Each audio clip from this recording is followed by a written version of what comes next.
So one thing we didn't talk about in the field is why baleage. Why do this? What's the purpose? What's the point? The purpose of this high moisture baleage is to be able to store, to put up higher quality, better forage to feed our cattle with. And by putting it up in this moisture level that we're doing, and at the stage of maturity that the plant is, we're able to preserve a higher percentage of the sugars and proteins that are very important in terms of the animal's diet.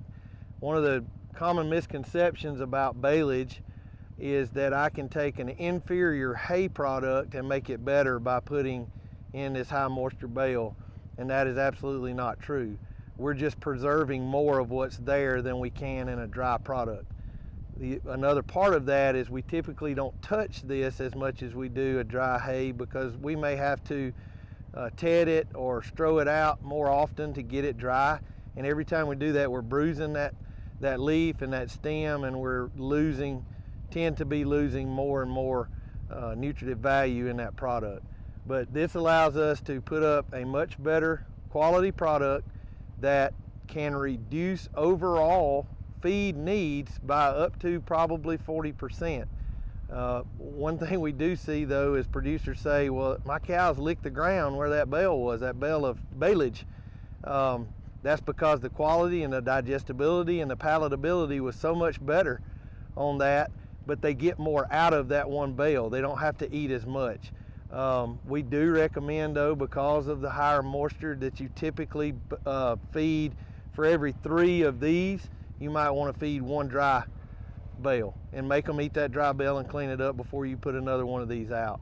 But you will see much better animal performance, lower overall feed needs, and you'll see better weaning weights, better conception rates if this is part of your program.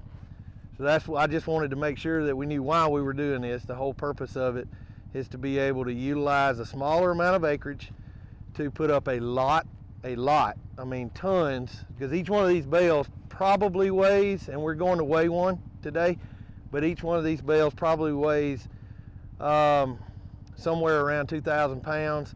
I think they're going to probably vary from about 1,800 to about 2,400, but they're probably going to average right around 2,000, 2,100. We're shooting for about 50% moisture. We're a little bit higher than that right now. We're working on it, trying to get that down.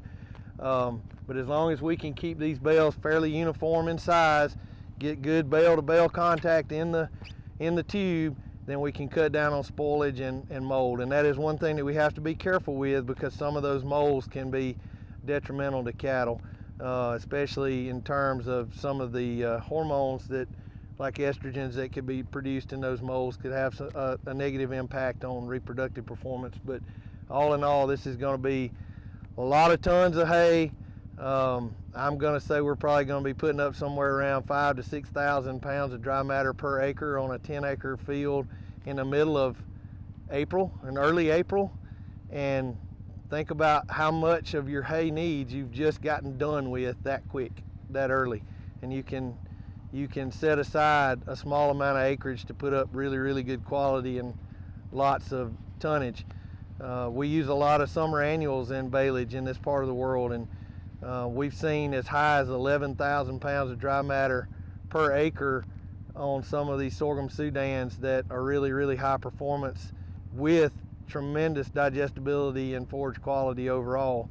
You think about, you know, most Bermuda grass hay guys are looking for about 16,000 pounds of dry matter max over 3 to 4 cuttings in a whole season, and we're doing half or more of that in one cutting early in the year.